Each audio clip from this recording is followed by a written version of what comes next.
Cześć, oto kompletny poradnik do gry w Durnia. Omówię w nim wszystkie zasady gry i różne warianty. A więc zaczynajmy. W Durnia może grać od 2 do 6 osób. Można grać zarówno indywidualnie lub drużynowo. Do gry w Durnia używa się 36 kart. Od asa do szóstki.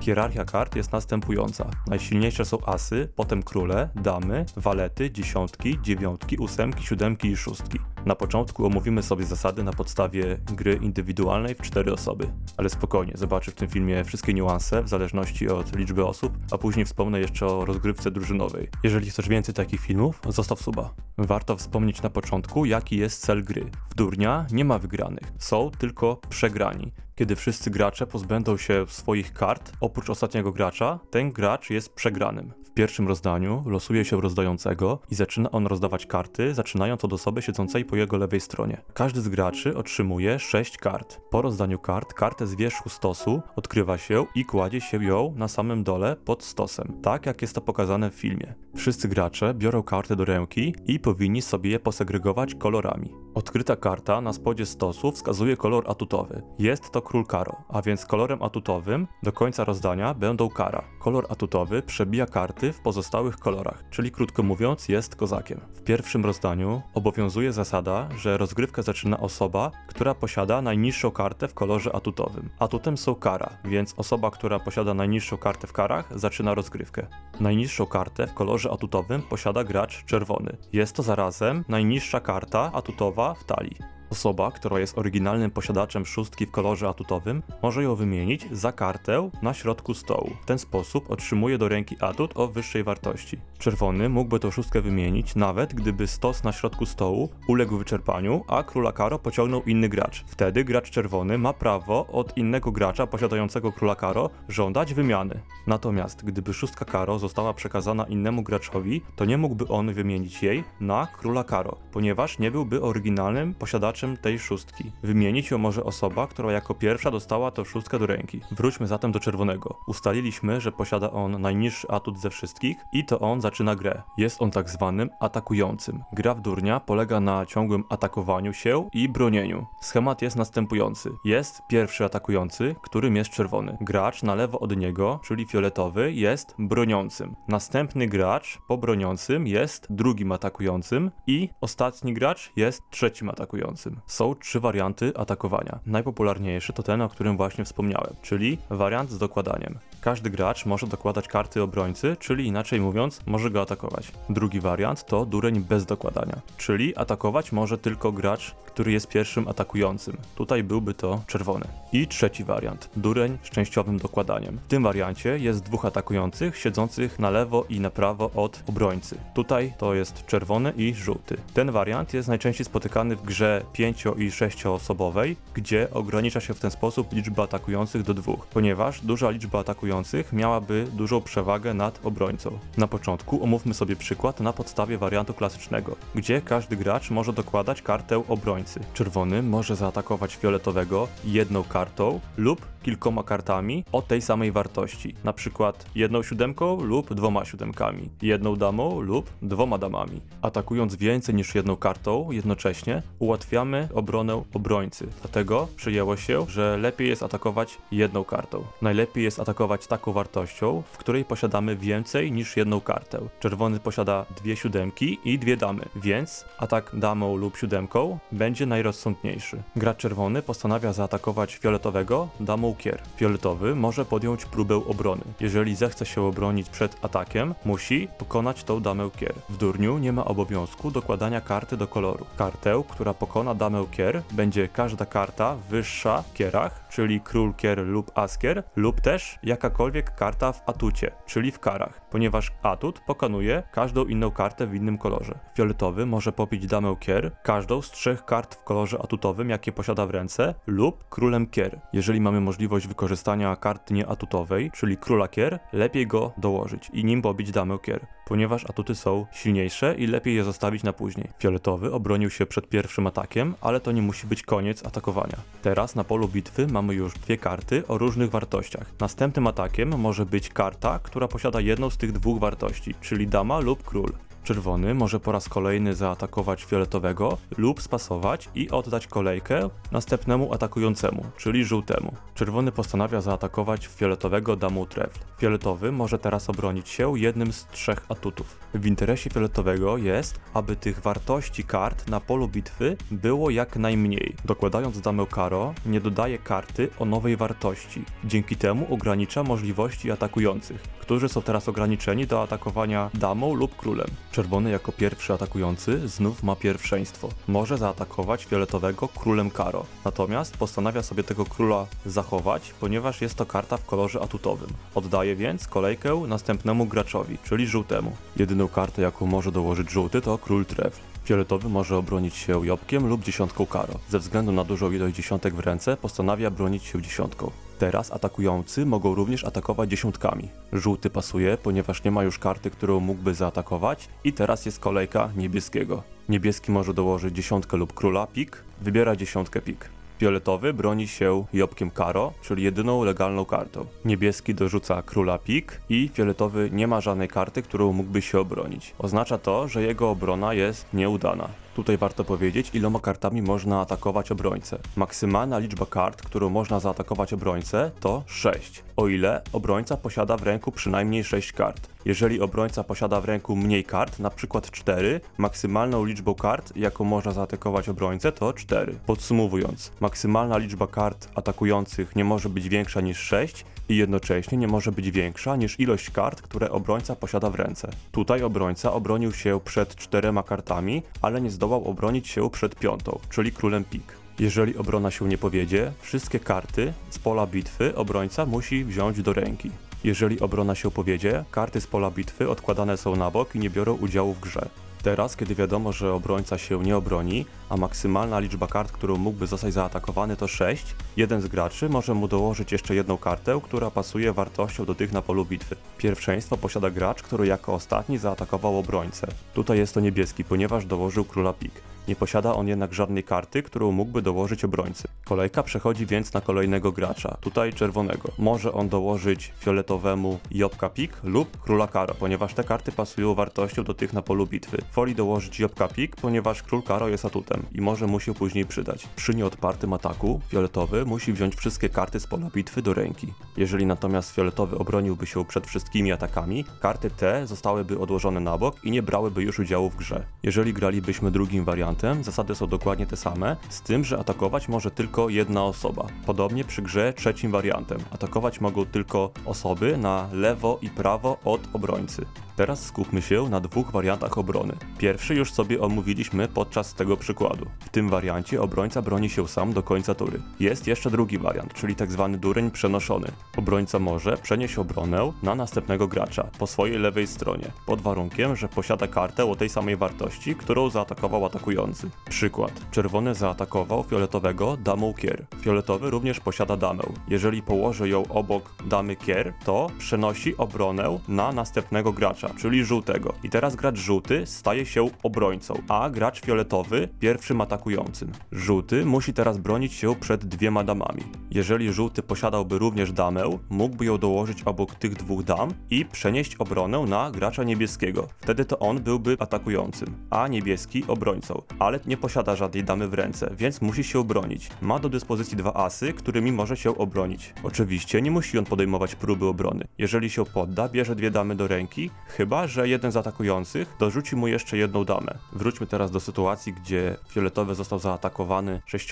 kartami i nie zdołał się przed wszystkimi obronić, przez co musiał wziąć te karty do ręki. Po wzięciu kart do ręki przez fioletowego, pierwsza tura uległa zakończeniu. Teraz rozpoczyna się tura numer 2. Przed rozpoczęciem każdej tury gracze, którzy mają w ręce mniej niż 6 kart, muszą uzupełnić swoją rękę kartami ze stosu. W pierwszej kolejności karty ciągnie pierwszy atakujący z poprzedniej tury. W drugiej kolejności karty ciągnie drugi atakujący, później trzeci atakujący, a na końcu obrońca. Każdy gracz uzupełnia swoją rękę do 6 kart. Jeżeli posiada 6 kart lub więcej, nie ciągnie. Jeżeli obrońca się nie obronił, nowym atakującym atakującym zostaje następny gracz w kolejności po obrońcy, a nowym obrońcą gracz po lewej od nowego atakującego. Jeżeli natomiast obrońca wyszedłby z bitwy zwycięsko i zdołał się obronić przed wszystkimi atakami, to on zostaje nowym atakującym, a nowym obrońcą gracz następny po nim. Tutaj obrona była nieudana, więc nowym atakującym zostaje żółty, a obrońcą niebieski. Oglądaj film do końca, ponieważ zobaczysz różne wyjątki od reguły, później rozgrywkę drużynową, a na końcu różne ciekawe warianty. Teraz żółty jest atakującym i atakuje niebieskiego 8 pik. Może on podjąć próbę obrony, ale ze względu na słabe karty i nieposiadanie w ręce ani jednego atutu, szansa na wybronienie się jest dosyć niska, więc postanawia od razu pociągnąć tę 8 do ręki. Żółty może dołożyć mu jeszcze 8 karo, ale postanawia ją zachować ze względu na to, że jest atutem i może mu się później przydać. Żółty uzupełnia teraz swoją amunicję do 6 kart w ręce i następnym atakującym jest czerwony. Atakuje on fioletowego 7 pik, a fioletowy broni się 10 pik. Teraz może jeszcze dołożyć 7 karo, ale postanawia spasować i oddać kolejkę drugiemu atakującemu. Żółty może dołożyć do kart na stole 7 tref i fioletowy broni się 10 tref. Żółty już nie ma żadnej karty, którą mógłby dołożyć, więc pasuje. Teraz kolej niebieskiego. Niebieski również nie ma żadnej karty, więc pasuje. Czerwony może dołożyć 7 karo, ale ze względu na to, że jest to atut, woli sobie ją zachować w ręce. Jeżeli wszyscy atakujący spasują i żaden z nich w międzyczasie nie dołoży karty, atak uznaje się za zakończony. Kiedy atak zostaje odparty, karty te zostają odłożone na osobny stos i nie biorą już udziału w rozdaniu. Atakujący uzupełniają swoją rękę do 6 kart, a nowym atakującym zostaje fioletowy, ponieważ odparł atak przeciwników, a obrońcą następny gracz, czyli żółty. Fioletowy atakuje 10 kier, a żółty broni się jobłkiem kier. Teraz fioletowy dokłada jobłka pik. Żółty może się jeszcze bronić atutami, ale postanawia się poddać ze względu na małą szansę na obronienie się. Dzięki temu weźmie mniej kart do ręki, niż gdyby podjął dalszą próbę obrony, która najpewniej byłaby nieudana. Fioletowy dorzuca jeszcze żółtemu jobłka tref, który pasuje wartością do pozostałych kart na stole. Pozostali gracze też mogliby dorzucić jakieś karty, ale żaden z nich nie ma pasującej. Po nieudanej obronie następnym atakującym zostaje gracz na lewo od obrońcy, czyli niebieski. Atakuje on czerwonego 6 tref. Czerwony broni się asem tref. Teraz atakuje 6 kier, a czerwony broni się 7 kier. I atak asem pik, obrona 7 karo, czyli atut. Niebieski pasuje, ponieważ nie ma żadnej karty, którą mógłby dołożyć. Fioletowy również, ale żółty posiada 6 pik, którą dokłada. Czerwony broni się damą pik, żółty pasuje, ponieważ nie ma już co dołożyć. Niebieski tak samo, ale dama pik otworzyła okno dla nowych kart, czyli dam. Teraz fioletowy może dołożyć damę kier. Czerwony broni się 9 karo, czyli atutem. Następnie następuje atak damą tref i obrona ostatnią kartą królem karo. Czerwony obronił się przed wszystkimi atakami i jednocześnie nie posiada już żadnych kart w ręce, więc może odetchnąć, ponieważ nie zostanie przegranym. Karty te odkładane są na osobny stos i nie biorą już udziału w grze. Teraz gracze uzupełniają swoje karty. Niebieski ciągnie 2 karty, żeby mieć 6, a fioletowy 1. Ostatnią kartę, czyli 6 karo. Teraz stos uległ wyczerpaniu i nie będzie już żadnych kart do ciągnięcia. I teraz pojawia się pierwszy wyjątek od reguły. Normalnie czerwony zostałby atakującym, a obrońcą fioletowy, ale czerwony nie ma już żadnych kart, więc atakującym zostaje ten sam gracz, który był wcześniej, czyli niebieski, a obrońcą fioletowy. Niebieski atakuje 8 tref, fioletowy broni się królem tref. Teraz atak 8 kier i obrona królem kier, więc dalej można atakować tylko 8 lub królami. Atak 8 pik, obrona 6 karo. Teraz dochodzą jeszcze 6. Niebieski atakuje królem pik i obrona 10 karo. Niebieski nie ma już czym atakować, więc pasuje i teraz atakuje żółty. Żółty atakuje 10 kier, a fioletowy broni się jobłkiem karo. Żółty może teraz podejrzewać, że fioletowy zostawił sobie jeszcze damę karo w ręce. Jeżeli żółty dołoży teraz na przykład jobłka tref, a fioletowy go pokona i wygra, to następnym atakującym w kolejnej turze będzie niebieski, co zbliży go do wygranej. Żółty postanawia więc spasować. Niebieski również nie może nic dołożyć, więc pasuje i fioletowy wychodzi z obrony zwycięsko. Karty te odkłada na bok. Fioletowy jest nowym atakującym i atakuje żółtego damą karo. Żółty broni się asem karo, a niebieski nie może nic dołożyć, więc pasuje. Dzięki temu inteligentnemu zabiegowi żółtemu, teraz to on jest atakującym i ma przewagę nad niebieskim. Atakuje go jobłkiem tref. Niebieski nie może się obronić, więc musi tę kartę wziąć. Ale do jobłka tref żółty może dołożyć dołożyć jeszcze jednego jobłka. Nie może dołożyć 2, ponieważ razem byłyby 3, a niebieski posiada w ręce tylko 2 karty, więc może zostać on zaatakowany tylko 2 kartami, nie 3. W rozgrywce dwuosobowej, jeżeli obrońca nie obroni się, nowym atakującym zostaje ten sam gracz, czyli żółty. Atakuje teraz 9 pik, niebieski nie ma wyjścia, musi ją wziąć. Teraz atakuje jobłkiem pik. Niebieski znowu nie może się obronić. Następuje atak asem kier, znowu niebieski bierze i 8 karo i niebieski bierze i zostaje przegranym, ponieważ żółty pozbył się wszystkich kart z ręki. Niebieski zostaje durniem i inni gracze mogą się teraz z niego pośmiać. O ile w pierwszym rozdaniu rozdawał losowo wybrany gracz, to w kolejnych rozdaniach rozdaje osoba, która przegrała ostatnią rozgrywkę, czyli została durniem. Niebieski rozdaje i zaczyna rozdawać od osoby po lewej stronie, czyli czerwonego, i ten gracz będzie atakującym, a fioletowy obrońcą. Tu już nie obowiązuje zasada, która mówi, że zaczyna osoba, która posiada najniższy atut w ręce. Tak jest tylko w pierwszym rozdaniu. W kolejnych rozdaniach zaczyna osoba na lewo od rozdającego, a rozdającym jest gracz przegrany z ostatniej partii. W rozgrywce drużynowej 2 na 2 osoby gra się dosyć podobnie. W pierwszym rozdaniu również zaczyna gracz, który posiada najniższy atut. Jeżeli jest to 6, może ją wymienić za jobłka karo na stole. Fioletowy po lewej posiada 6, wymienia ją na jobłka i zaczyna. Atakuje on gracza po swojej lewej stronie, czyli żółtego na górze.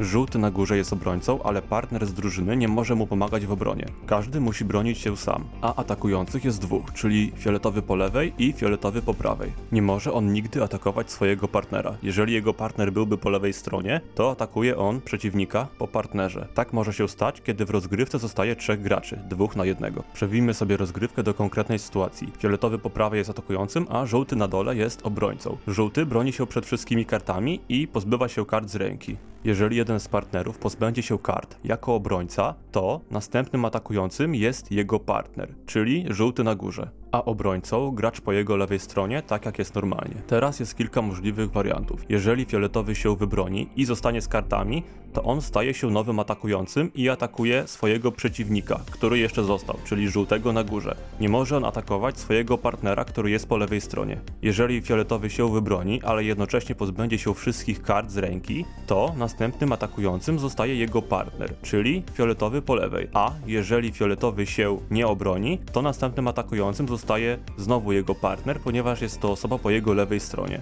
Tutaj fioletowy się obronił i pozbył się jednocześnie wszystkich kart, więc nowym atakującym będzie jego partner. W tej sytuacji rozgrywka wygląda dokładnie tak samo jak w grze indywidualnej 1 na 1. Tu bez względu na to, kto zostanie z kartami, będzie 2 przegranych. Ten, kto został z kartami i jego partner, czyli będziemy mieli 2 durniów. Załóżmy, że w tym rozdaniu z kartami został fioletowy po lewej. To on będzie rozdawał w następnym rozdaniu, zaczynając od gracza po jego lewej stronie, czyli żółtego. I ten gracz będzie atakującym, a obrońcą będzie następny gracz, czyli fioletowy po prawej. Może też się zdarzyć sytuacja, że z kartami zostanie 2 partnerów z tej samej drużyny. Wtedy mogą sobie oni wybrać, kto będzie w następnym rozdaniu rozdawał karty. W rozgrywce drużynowej 2 na 2 na 2 gracze z drużyny siadają naprzeciwko siebie. Losowo wybrany gracz zaczyna rozdawać od osoby siedzącej po jego lewej stronie i rozdaje każdemu 6 kart. Tutaj nie będzie stosu zakrytego, ponieważ pomiędzy graczy zostanie rozdana cała talia. Ostatnia karta w talii zostaje odkryta i jest to część ręki rozdającego. Ta karta pokazuje atut na całą grę. Tutaj jest to jopek tref. Jeżeli wszyscy gracze zobaczą tą kartę, to jopka tref bierze do ręki rozdający. Gracz po lewej stronie rozdającego jest atakującym, a następny gracz obrońcą. Tutaj jest podobnie jak w rozgrywce drużynowej 2 na 2. Z tym, że jeżeli obrońca obroni się i jednocześnie nie będzie miał żadnych kart w ręce, to następnym atakującym nie będzie jego partner po drugiej stronie stołu, tylko zostaje nim ten sam gracz, a następnym obrońcą osoba po jego lewej stronie, tak jak w rozgrywce indywidualnej. Tutaj również nie można atakować swojego partnera i trzeba bronić się samemu, tak jak jest w pozostałych wersjach. Ponadto atakować mogą osoby tylko z tej samej drużyny co pierwszy atakujący, czyli jeżeli pierwszym atakującym jest niebieski, to pomagać mu może tylko drugi niebieski. Tutaj nie ma jednoznacznych zasad, które mówią, kto rozdaje w następnym rozdaniu, ale zalecam, żeby to była osoba na lewo od poprzedniego rozdającego. Jeżeli w pierwszym rozdaniu rozdawał żółty, to w drugim rozdaje niebieski po jego lewej stronie. Atakującym będzie fioletowy, a obrońcą żółty na górze. W rozgrywce drużynowej 3 na 3 gracze siadają na przemian. Tutaj zasady są praktycznie takie same jak w rozgrywce 2 na 2 na 2, z tym, że zamiast 2 atakujących będzie 3, ponieważ jest 3 osoby z tej samej drużyny. I oczywiście rozgrywka kończy się, kiedy wszyscy gracze z jednej z drużyn pozbędą się swoich kart, więc może zdarzyć się sytuacja, że z kartami zostaną 3 osoby z tej samej drużyny i wtedy będziemy mieli 3 idiotów. Zobaczmy teraz ciekawe warianty gry, które mogą urozmaicić naszą grę. W durnia można grać również z jokerami, 1 lub 2. Jokera nie można używać w ataku, tylko w obronie. Joker może pokonać każdą kartę atakującą. Jeżeli gramy na 2 jokery, można umówić się tak, że czarny joker pokonuje czarną kartę, a czerwony czerwoną. Każdego jokera można użyć tylko raz. Nawet jeżeli obrona się nie powiedzie, to nie można ich zabrać z powrotem do ręki. Odkłada się je do stosu kart odrzuconych. Wariant pik na pika. Karta w kolorze pik nie może zostać pokonana przez atut, tylko przez innego wyższego pika. Kolor atutowy nie może być pikiem. Należy zauważyć, że piki nie pokonują atutu. Działają jako kolor specjalny, a nie super atut. Wariant szalony dureń. To samo co poprzedni wariant pik na pika, z tym, że kolorem atutowym jest zawsze karo. Więc nie musimy dawać karty odkrytej na spodzie stosu, bo atut zawsze jest ten sam. Wariant bez atu. Nie ma koloru atutowego. Karty są rozdawane pomiędzy graczy, ale nie ma na środku stosu odkrytej karty, ponieważ atut nie istnieje. W grze bez atutu jedyną kartą, jaką można pokonać kartę atakującą, jest karta w tym samym kolorze o wyższej wartości.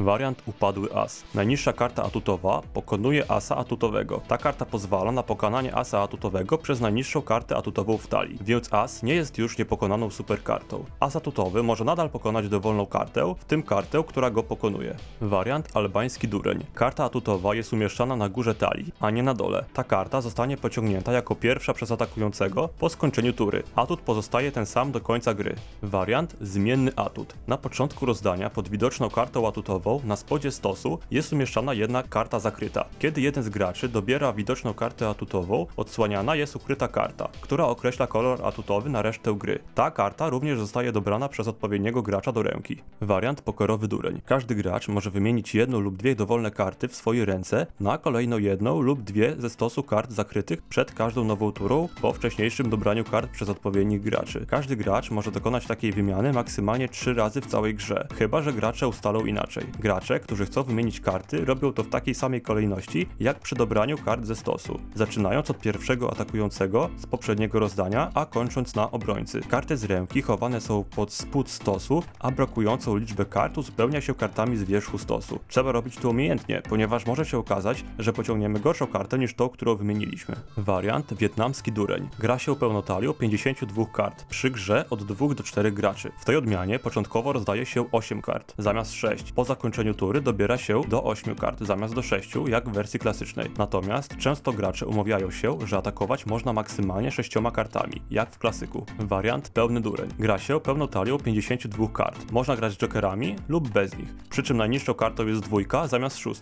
Reszta zasad jest bez zmian. Każdy otrzymuje 6 kart na starcie i tak dalej, i tak dalej. Mam nadzieję, że ten poradnik był wyczerpujący i każdy z niego wziął coś dla siebie. Jeżeli pomogłem Ci tym filmem, zostaw suba, lajka i możesz również napisać komentarz, a ja zabieram się za tworzenie dalszych materiałów o wysokiej jakości. Do zobaczenia, cześć!